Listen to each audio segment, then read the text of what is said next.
مساء الخير لكل اللي عم يسمعونا ويتابعونا عبر البث المباشر والتردد 103.5.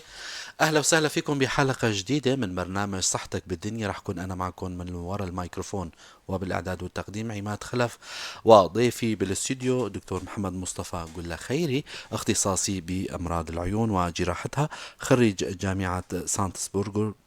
ما بعرف اذا لفظتها مزبوط، ما بعرف دكتور، هلا اكيد رح يصحح لنا اياها. دكتور، طبعا محمد مصطفى اختصاصي بأمراض العيون. اسمحوا لنا رحب بضيفنا الدكتور محمد. يسعد مساك دكتور، أهلا وسهلا. الله يسلمك، أهلا وسهلا فيكم السادة المشاهدين والمستمعين، وشكرا لراديو بوير. بوير على الاستضافة الحلوة. يسلموا كتير. شكرا لك دكتور. طبعا بوجه شكر لزملائي بالكنترول والبث المباشر. رح نكون معكم اليوم بمرض معين أو حالات معينة. رح نحكيك عن مواضيع مهمة جدا بتخص العيون أو أمراض العيون، الفئات العمرية، كتير من المحاور مهمة جدا. إذا بتهمكن هالحلقة هاي شاركوا رابط الحلقة لحتى زملائكم يستفيدوا من المعلومات القيمة للي اليوم رح نحكي عنها. اليوم رح نحكي عن أقسام أو أنواع الأمراض، مين هن الفئات العمرية اللي بينصابوا، شو هن الأمراض الكثير من المحاور. بالبداية دكتور محمد رح يشرح لنا يا ترى شو هن الأقسام دكتور. أول شيء بالنسبة العين يعني العين هو أهم عضو بالحواس الخمسة للإنسان، اللي بيعطي 75% تقريبا من المعلومات للإنسان. يعني الوسط الخارجي بيعطي المعلومات للمخ، نعم. فهو عضو مهم جدا من الحواس الخمسة، يعتبر أهم عضو حتى. نعم. الأمراض ببلش، فينا نقسم الأمراض حسب العمر، نعم. حسب الفئات العمرية. يعني مثلا أطفال سن الطفولة وسن بعد النمو بعد سن 18. نعم. الأمراض الشائعة حاليا مثلا في فترة الربيع، التهابات ورمد الربيعي. نعم. في أمراض تتعلق مثلا بعد سن 45 اللي نعم. يسمونها فترة الشيخوخة. صح. تمام. آه. بالإضافة في أمراض وراثية، نعم. وفي أمراض تتعلق بالعمر، أيضا. وفي أمراض تتعلق بأمراض تانية تحت تأثير أدوية أو آه. أمراض تانية بتأثر على العين. تماما. فخلينا نبلش مثلا أول شيء بالفئات العمرية حسب العمر. نعم. الأطفال، أكثر الأطفال وخاصة اللي بيكون عندهم أحد الأبوين عندهم نقص في العين، نعم. فعلى الأغلب المرض بينتقل للأطفال. يعني مو المرض أو النقص هذا، أو الحالة أو الحالة الوراثية. وراثية بتنتقل للأطفال كمان. ف بالنسبة العلاج طبعا بيكون بسيط جدا. أول شيء نعم. لازم مراقبة الطفل. إذا كان أحد الأبوين بيلبس نظارة فلازم تراقب ابنك أو تمام. بنتك، طفل يعني بفترة 3 4 سنين. نعم. مراجعة الطبيب لمرة واحدة في كل سنة نعم. حتى تتأكد إنه عين سليمة أو لا. نعم. والعلاج بيكون بسيط، إما بالنظارة مهم. في الفترة الأولى.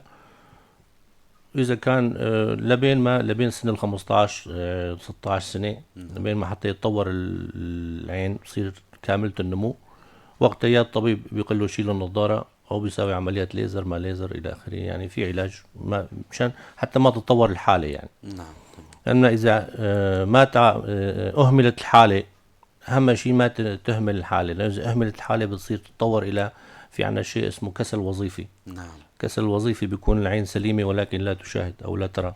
أيوة. يعني العين المخ بياخذ معلومات خاطئة من العين فيه الكسلاني. الكسلانة، فآخر شيء بيسكر عليها، بيعتمد على عين واحدة فقط. نعم. هاي بفترة بعد ال 15 16 سنة بيجي الطفل عنا يقول والله دكتور أنا هلأ حسيت عيني هاي ما عم تشوف، مهم. بالنظارة ما بتفيد. نعم. فبنقول له معك صار كسل وظيفي. حتى ما تتطور توصل الحالة لهي المرحلة هاي، تمام. لازم من البداية أثناء فترة الطفولة 3 4 سنين مراقبة الطفل، وقتها بتكون حالة أسهل للعلاج، والعين بتجاوب معنا.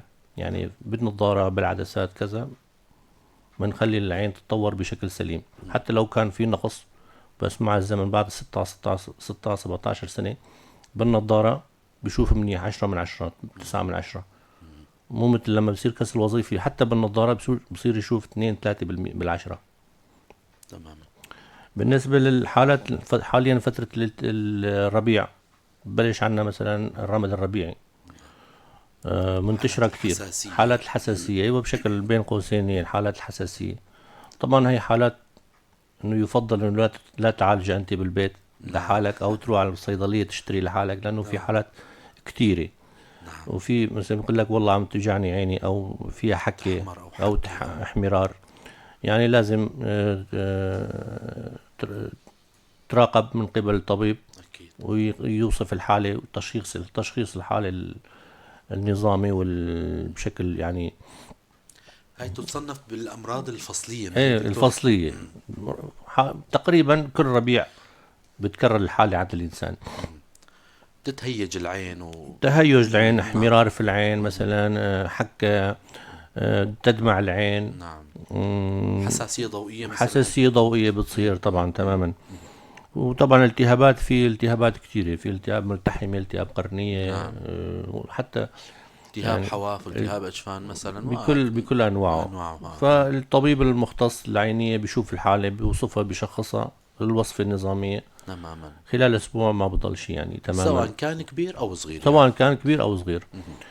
ال- مثل ما قلت لك، في أمراض بعد سن 45 أو 40 سنة يبلش الإنسان، حتى إذا كان طبيعي نعم. 100%، بيشوف على بعد 100 متر لقدام. نعم. فترة بعد 40، بعد 45 سنة عن قريب ما بيصير يشوف. صح. هاي مثل ما بيقولوا الله هيك خلقنا تماما. إجباري، يعني العمر العضلات بيلعب العين، دوره عضلات العين ما بصير تشتغل، ما عم تشتغل كما مثل يجب. ما هي.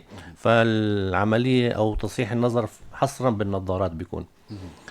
آه، طبعا هو يعني علاجه بسيط جدا، بسموه مد بصر شيخوخي، المد تماما. البصر شيخوخي أو بريسبيابيا. فعلاجه بيجي لعنا المريض، نوصف له نظارة طبية وخلص، فقط. حسب العمر، ايه مثلا درجة معينة، وبيروح عند بالفحص الشغل بيبين. لما بيكون الإنسان بيشتغل، أو مثل الخياطة، ما خياطة الشغلات ربة المنزل مثلا، نعم. تلبس نظارته، بس تخلص بتشيل النظارة. تمام. قراءة نفس الشيء، الكتابة نفس الشيء تماما. هيك. الأمراض في عنا مثلا أمراض المرض الخطير جدا، وهو يعتبر وراثي أيوة. تقريبا، مرض الزرق أو المي السوداء، أو السوداء. بشكل عام الجلوكوما، يعني ارتفاع ضغط الدم، ارتفاع ضغط ضغط العين. العين. ارتفاع نعم. ضغط العين.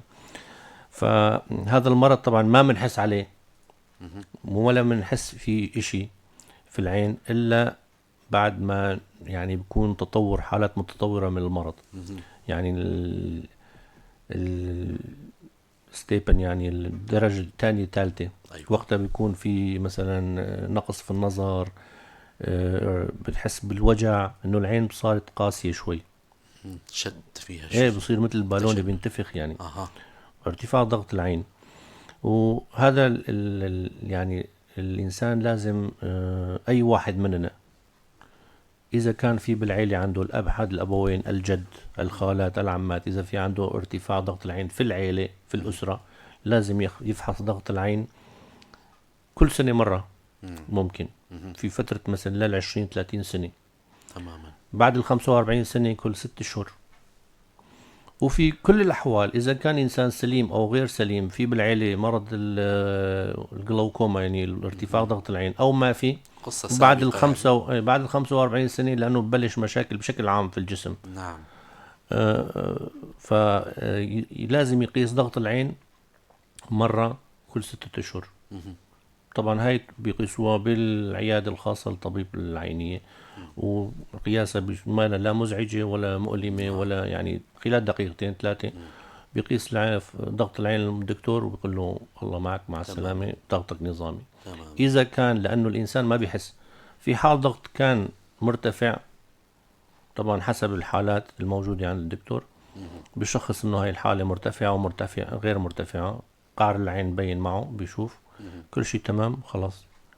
اذا في ضغط العين مرتفع بيعطيه دواء، علاجه طبعا بسيط، علاجه بسيط، ولكن اذا ما عالجته يكون. بتطور الحالة لشغلات كتير كبيرة، وحتى ممكن لا يمكن علاجها، واخر شيء بيقول لك انه والله نهايته العمى، يعني اذا لم يعالج للأسف. المي الزرقاء. نعم، للاسف الشديد. علاجه بسيط، هو قطرات، كل يوم بقطر صبح ومساء، وخلاص بينام مرتاح طول العمر. تماما. دكتور كمان في هلا نحن من شوي حكينا عن موضوع انه احد الوالدين اذا كان مثلا اللي مثلي هلا مم. بيلبس نظاره، اذا في فرصه اكبر لاطفالي انه يكونوا عندهم نقص طبعا مثلا. طب اذا الابين كانوا مثلا فرصه اكثر، ما هيك دكتور؟ أكثر من هيك فرصه طبعا. اكثر اكيد. لازم مراقبة الطفل. يعني بقول لك العقل السليم في الجسم السليم. تماما. كمان العين هي مرآة المخ. تماما. بنسميها دايما، يعني عن طريق العين بنشوف أمراض كثيرة. يعني في كثير من الأحيان وفي كثير من الحالات نحن بنشخص أمراض الروماتيزم، ايوه. السكري، نعم. بعض الأورام اللي بتصير الدماغيه بالدماغية المخيخيه. المخيخية، نعم. مثلا أورام الغدة النخامية مثلا، ايضا. نعم. آه، السكري، نعم. الروماتيزم عن طريق العين. مثلا في مرات كثير أنا صارت معي حالات بقول لهم إنه روحوا شوفوا دكتور المفاصل، نعم. أو بسأل سؤال. حتى بيستغرب المريض شلون عرف المريض، تماما. شلون عرف الدكتور إنه معي مرض روماتيزم. عن طريق العين مبين. ايوه. يعني بشكل عام العين بين فيه كل شيء بيتعلق حلو بالجسم كثير. تقريبا، يعني بنسبة 60 70% جميل جدا. 80%. مهم. ف يعني هاي الأمراض اللي بتتعلق بالعين مثل غدة الصم والسكريات، مهم. الأمراض العصبية، مهم. والدكتور العيني، هدول الثلاثة لازم يكونوا دائما يمشوا سوا. يعني تماما. أي مريض يجي لعند واحد منهم لازم يقول شوف الثاني، شوف دكتور العصبية، شوف نعم. دكتور العيني مهم. العيني، شوف دكتور الغدد الصم والسكري. حلو كتير. دكتور معناتها في هلا ضمن حديثك حكيت عن موضوع انه اختصاصات اخرى، اذا معناته اللي بفهم من كلامك انه في امراض تانية كمان لها تأثير على العين، مثال السكري اذا السكري ارتفع اكيد السكري مباشرة له اثار سلبية. آثار سلبية على العين، نزيف في الشبكية مهم. طبعا، هذا والتهابات في الشبكية، مهم. هذا كتير بيأثر على النظر يعني، وصعب علاجه. يعني مهم. في لها علاج بس صعبة، نعم. يعني بتطول العلاجات وصعبة، والمريض بيعاني كتير. مرضى الغدد الدرقية، غدد غدد الصمام. الدرقية وغدد الصم، الغدد الدرقية بتأثر تأثير مباشر على العين. ايوه. سميها مرات كثيرة مثلا الغدة الدرقية بتساوي جحوظ في العين، مهم. وإذا بصير المريض يشوف شغلتين مع بعض يعني ايوه. بتداخلوا بسوا، نعم. ديبلوبية يعني بيدخلوا مع بعض. مهم. بكون عين كبيرة عين صغيرة، حول بيساوي في العين. ايوه. يعني بتجينا مباشرة يعني لما طبعا بعد العلاج عند الدكتور الغدد بيرجع النظر مثل ما هو. حلو كتير. يعني في عند العصبية كذلك الأمر، بعد معالجة الغدد النخامية مثلا إذا كان في أمراض أورام في الغدة النخامية مثلا، بعد العلاج في علاج طبعا، إما جراحي أو هرموني أو بيكون دوائي.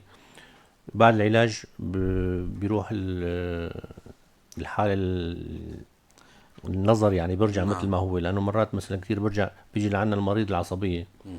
الغدة النخامية وخاصة، بيقول لك مثلا دكتور أنا عم بشوف طرف الفوق وما عم بشوف طرف تحت. يعني الكرة مثلا نظر الدائرة، جزئي مثلا. نعم. الدائرة مهم. سكاتوما يعني، سكاتوما يعني هو سواد، نعم. الطرف الفوقاني سواد، الطرف التحتاني بشوف ايوه. كدويرة يعني نعم. دائرة. كساحة نظر يعني، ايه، مساحة نظر. فمباشرة عشان نحن نقول طبقي محوري للدماغ أو رنين ما مغناطيسي، استشارة عصبية. استشارة عصبية. حلو كتير. استشارة عصبية بيكون معه بيحكي إنه إما التهابات مم. أو مثلا أورام هرمونية في الغدة النخامية، أغلبها بيكون غدة النخامية، مهم.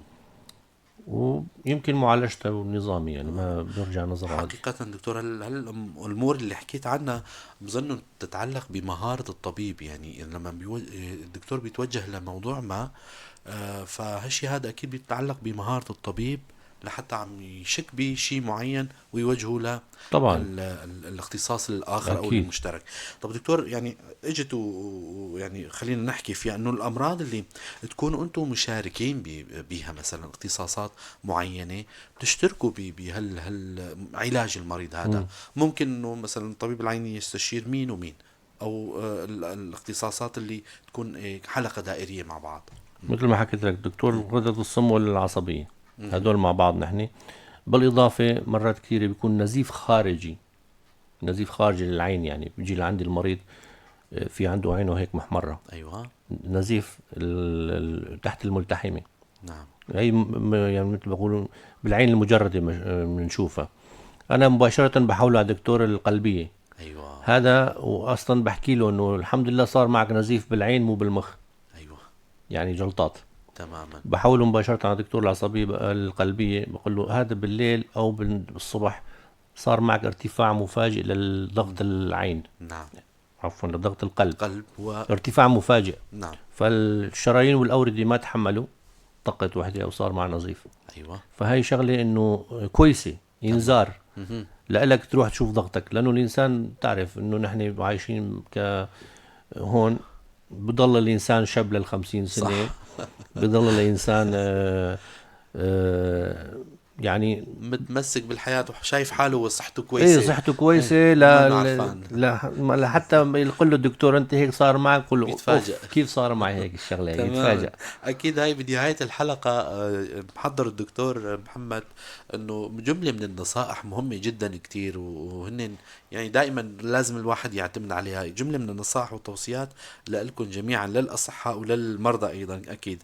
دكتور، امراض الشيخوخة يعني تحت الهواء حكينا عنها، انه ممكن شو هن الامراض ايضا من ضمن اقسام الامراض، هن الامراض الشيخوخة. هلا في نبلش من الامراض البسيطة، نعم. مثل ما قلت لك مثلا مد البصر الشيخوخي، يعني البريسبيابية، هذا انه الانسان بيصير ما يشوف عن قرب، طبيعي. كتابة طبيعي هذا جدا يعني. نعم. وواحد ما لازم يخاف منه، عادي يعني. هلا ما أنا في كتير من الأطباء، نحن كأطباء بعد ال 43 45 سنة بنشوف إنه ما بنلبس نظارة عادية، تماما. علاج طبيعي وبسيط جدا، تلبس نظارة طبية بصير تشوف مثل تماما. أولي. او اثنين، عدسات كمان يعني أو علاج. ممكن عدسات، حتى في شيء تعويضي مولتي يعني. فاكال، بس بسوريا ما أعتقد يكون موجود أو غالي. نعم. إذا كان موجود بيكون غالي، مولتي فاكال بيسموه. في دول المتطورة والمتقدمة موجودة يعني، يكون مولتي فاكال اسمها، للقرب وللبعد، تماما. هاي موجودة يعني. في حتى في بعض الدول المتطورة بيستخدموا قطرات معينة ايوه.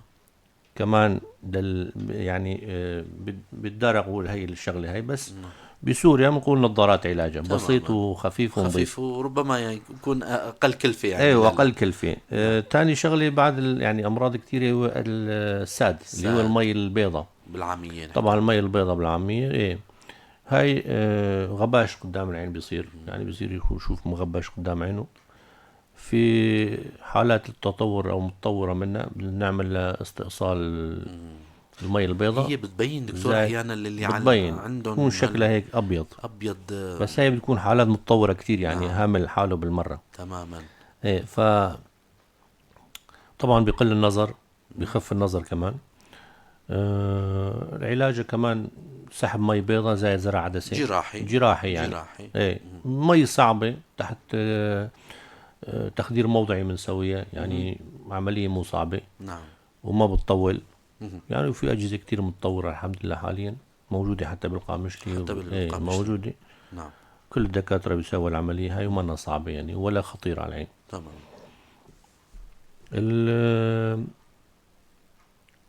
هاي تقريبا تمام. هدول الأمراض بشكل عام الشائعة يعني، اكيد. المعقدة ما رح ندخل فيها اكيد يعني. انه ايه حابين نحن نفيد ومثل ما قلت المستمعين. لك المي الزرقاء كمان بعد سن ال45 لازم الواحد يقيس ضغط العين كل فترة، يعني 6 شهور أقل شيء. نعم. مرة هاي بالسنة يعني. مرة بالسنة، مرتين بالسنة، اللي عنده قدرة عند طبيب العينية، أي عيادة عينية ممكن يقيس ضغط العين.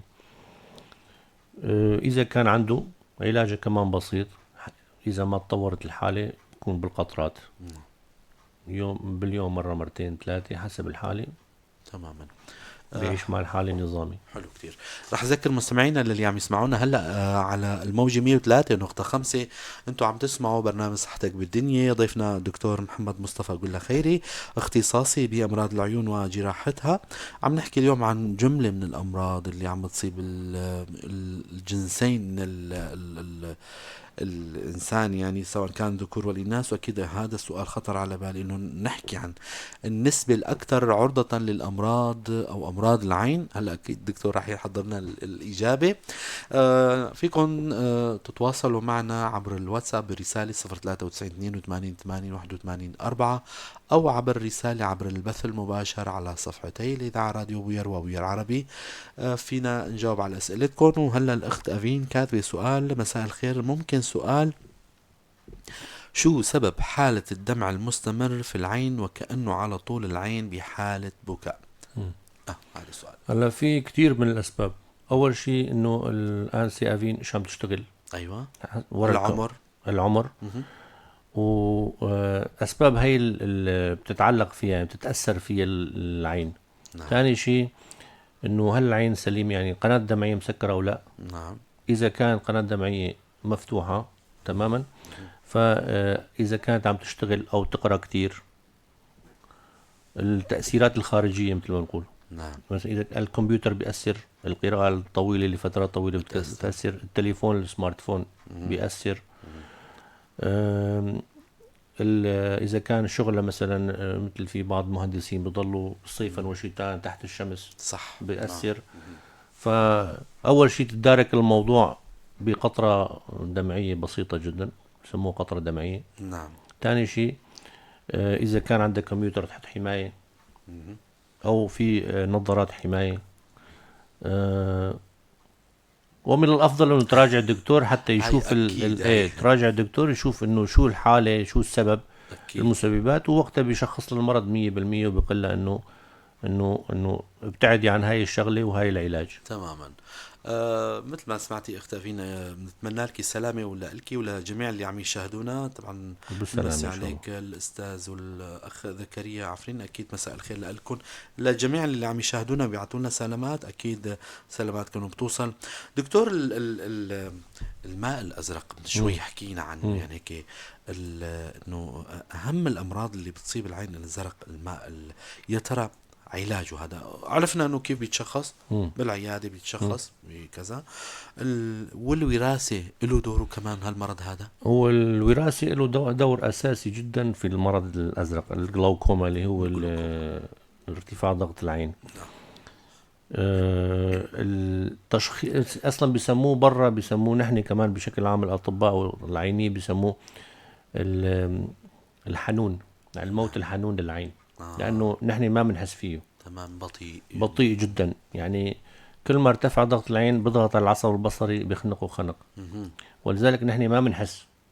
نعم. الا في فترات متطوره بعد المرض. علاجه مثل ما قلت لك، اذا تشخص في فترة الأولى من المرض مبكرة من المرض، علاجه بيكون بسيط، فقط قطرات. نعم. إذا تطور المرض وما تعالج، وفي كتير من يعني حتى المرضى اللي معهم مرض الزرق لازم يهتموا بهاي الشغلة كتير.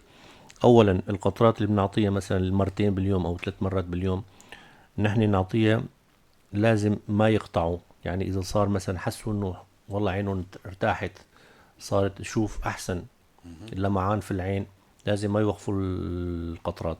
الدكتور أعطاك طول العمر، معناته طول العمر. هي أهم شغلة المرض الزراق، يعني الجلوكوما، إنه المريض بيصير يوقف الدواء على كيفه، أو بيقول والله أنا ارتحت خلاص ما فيني شيء. هاي عادة عند المرضى بصراحة، يعني بس هاي خطأ شائع في كل دول العالم حتى، يعني نحن في مو عندنا بالشرق الأوسط. هاي الدراسة عملوها بروسيا، بالولايات المتحدة الأمريكية، بأوروبا، إنه المرضى ما بنفسوا تعليمات الدكتور. نعم. وخاصة ولذلك أكترية الأمراض الزرق بيجي بفترة بيقول لك الدكتور أنا صرت أعاني أكتر، تراجع. فنحن بيصير بدل القطرات بنصير نعالج بالليزر. حتى إذا المريض نسي، يعني مثلا القطرات هي كل 12 ساعة، حتى نحن نقول لهم حددوا انتم مثلا الموعد المناسب لكم، او الموعد المناسب للقطره. مثلا انت بتفيقي الساعه 7، قطر الساعه 8 والساعه 20، يعني الساعه 8 الصبح و8 المساء، او الساعه 9 و21، 9 الصبح و9 المساء. يكون فترات منتظمه يعني للقطرات. والأهم شيء، لأنه إذا المرض الزراق أهمل عواقبه وخيمة للأسف يعني ما في مهرب من الشيء هذا. ولكن إذا نحن عرفنا نتعامل معه ولا بيتأثر العين فيه، يعني ممكن 20-30 سنة يكون مع المريض مرض الجلوكوما اللي هو الزراق، ارتفاع ضغط العين، ولا يتأثر العين. وممكن يكون معه 2 سنين وتتأثر العين بشكل كتير كبير، تنزل نسبة الرؤية مثلا 2-3 بالعشرة. تماما. دكتور، مستمع عم يسمعنا هلأ ويسأل حاله، يا ترى كل هالأمراض اللي حكينا عنها إذا أهمل المريض ممكن عامل الخطورة لشو يؤدي؟ مثلا الالتهابات المتكررة، مثلا الساد، الزرق، هدول الأمور هاي كلها إذا أهملت من قبل المريض ممكن لشو تؤدي؟ طبعا كل هالأمراض اللي حكينا عنهم إذا اكتشف بالفترات المبكرة بيكون علاجها أسهل عليه وعلينا. أكيد. يعني عفوا، يعني بيكون نحن نعرف كيف نتصرف مع المرض، نعم. ونعرف انه المرض ما راح يتطور لمرحلة أسوأ. تماما. خلاص العلاج هذا هو لفترة معينة، مراجعة بنعطيه بعد أسبوع، تعال عنا بنشوف العين وخلص. بالنسبة للأمراض مثل الساد، مراجعة كل سنة مرة بكفي، كل سنة مرتين، لأن في النهاية الساد ما منه مهرب، في النهاية بده يكون عملية ينضج يعني. ايه، بس نعمل العملية لما بيكون القاسي غير لما بنعمل العملية لما بيكون لسه يعني رخو ساد مرن ايه، بيصير علينا أسهل. نعم. وعلى المريض كمان بسرعة بنخلص العملية وبخلص منها. تماما. دكتور، الأخت جيهان عم تسأل، دكتور عم أخذ حبوب الضغط ويوم اللي أحس إنه ضغطي مرتفع عيوني ما يفتحوا. ما بعرف إذا سؤال يعني، هذا سؤال قريناه مثل ما هو. ايه، هو الضغط في أمراض كثيرة قلت لك بيأثروا على العين، يعني السكري، الأعصاب، الضغط كمان بيأثر. يعني إذا كان الأخت هون إذا ضغطها عم بيرتفع كتير، لازم تاخذ حبوبها كل يوم مثل ما وصف لها الدكتور القلبي بانتظام. طبعا بيأثر على العين، لأنه أكيد عم بيأثر على عينه، ما بعرف بس أكيد عم بيأثر على ضغط العين كمان. تماما. هاي الشيء اللي بيأثر إنه إن العين عم تحمي حالها بنفسها، إنه تصير تغمض العين. تخفف الجهد. ايه، تخفض انه التأثيرات الجانبية، الضوء القوي. أيوة.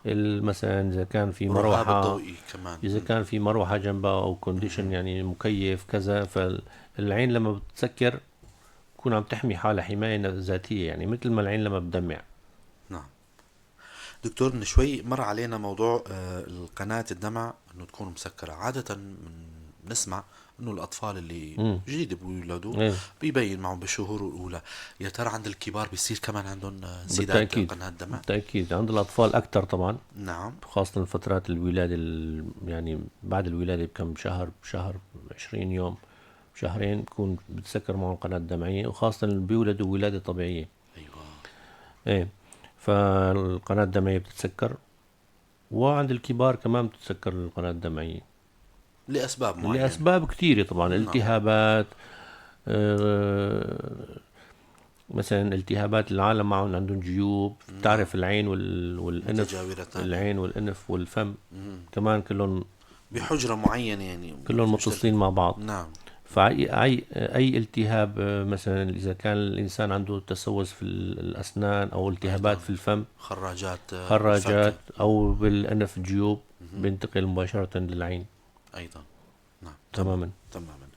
دكتور، نحن دائما بلقاءاتنا بنختم لقاءنا بتوصيات، لكن قبل ما ننتقل لموضوع التوصيات، الأخ إياس كاتب لنا سؤال. دكتور، عندي سؤال. أنا شفت قبل أسبوع زيارة عند مريضة ألمانية، البنت عمرها 15 سنة، لا تحكي ولا تتحرك، بس في كاميرا بيطلع بعيونه شو بدها بعيونها بيطلع على الشاشة.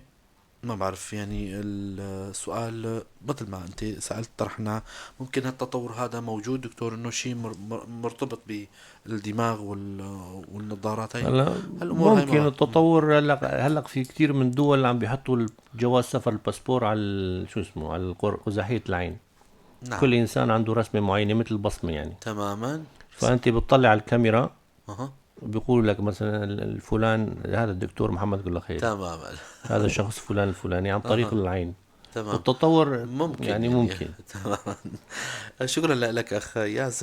يعني ننتقل لموضوع المحورنا الاخير اللي هو توصيات، نصائح من عند طبيبنا الدكتور محمد مصطفى قل خيري، اختصاصي بأمراض العيون. زبدة لقائنا وحوارنا ونقاشنا، خطابه للمستمعين ونصائحه للي عم يسمعونا وللي عم يشاهدونا، انه سواء كانوا الآباء والأمهات، يعتنوا بأولادهم، وإمت يراجعوا العيادات، يعملوا ولو استشارة مرة بالعمر، يعني أضعف الإيمان، ما هيك يعني دكتور؟ مجموعة من النصائح من عندك دكتور. بنبلش أول شيء فترة الطفولة أهم نعم. شيء، لأنه هذا الطفل بعدين بده يكبر يصير يعني ممكن المستقبل كله عليه. أكيد. عرفت كيف؟ فالأطفال في فترة الطفولة سنة 3 سنين 4 سنين 5 سنين مراقبتهم إذا ما بيعرفوا مثلا بالبيت، هن قاعدين بالبيت مثلا هو عم بيرسم شغلة معينة، إنه كيف الخط عم بيكتب بشكل متوازي، بيطلع لفوق بانحراف مع الخط مع مثلا. الخط. إيه إذا كان في شيء هيك لازم يراجع الدكتور. خلل. إيه إنه هو عم بيتابع ابنه مثلا، أعطاه موبايل، هاي شائعة عند الناس كلها. نعم. أعطاه موبايل بشوف إنه عم بيقرب من إذا عينه في شيء. كتير، إيه معناته ما عم بيشوف أو عم ببعد. هاي كلها يعني بالبيت هو يلاحظ ابنه كيف. ثاني شيء يعني شغلة مهمة كتير، إنه أثناء فترة القبول بالحضانة أو بالمدارس استشارة طبيب العينية نعم. مرة واحدة أثناء فترة الانتساب. يعني مهم كتير. إيه إنه الطفل كيف الرؤية عنده، النظر تبعه إنه ينحط بالمقعد الأول بالمقعد. تمام. نحن على زماننا كان على طول، تمام. أنا كنت دايما آخر واحد. دكتور محمد طويل. إيه فعيني تشوف ما تشوف، المهم أنت طويل في آخر واحد. نعم. فلا هذا لازم يكون حسب النظر، يراعوا هالشيء إيه عم هذا. بيشوف اللوح ولا ما عم بيشوف اللوح. نعم. حلو. ف يعرفوا انه مره واحده استشاره الطبيب العينيه انه هذا مثلا عينه سليمه خليه يقعد ورا، انه اذا كان قدام عينه مثلا حسب اذا كان نظره ما منيح يحط نظاره. تمام. انه الاهل بيخبروا الاهل انه والله ممكن عين عبر الطفل هالاستشارة هاي يستكشفوا يعني طبعا مرض معين، مرض يعني معين تماما. هاي بالنسبه للاطفال. اما بالنسبه للكبار يعني موضوع مثل عمر ما ال بيقولوا 45. كل واحد بصير واعي بيعرف مصلحته. صح. انه استشارة طبيب العيني اللي مرة واحدة كل سنة على الأقل يعني. وإذا كان بالعيلة في أمراض وراثية، ساد، زرق، سكري سكري، كذا. سكري زرق أمراض عصبية، كمان يستشير طبيب العينية. بالنسبة للساد طبعا مثل ما قلت لك، إذا مرة واحدة راح على الدكتور العيني بيقول له إنه معه ساد أو ما معه ساد، وبصير يعرف إنه شو عنده وشو ما عنده. صح. التقيد بتعليمات الطبيب دائما. التقيد بتعليمات الطبيب ابدا، هاي هاي مهمة جدا. اللي عنده مثلا قطرات دائمة، نعم. اللي عندهم دواء مثل غدد الصم، مريض الغدة ضغط، الدرقية، مريض مريض سكري. الضغط، مريض السكري، الأمراض العصبية، الدواء تبعه مهم جدا. يعني التقيد بنصائح الطبيب، ما يوقف على كيفه إلا باستشارة الدكتور. تاني شغلة وأهم شيء إنه ما ياخذ قطرات على كيفه. يعني مثلا هاي كمان. يروح على الصيدلية والله يقول والله دكتور عيني عم توجعني، ما في 1000 مرض سببه وجع في العين.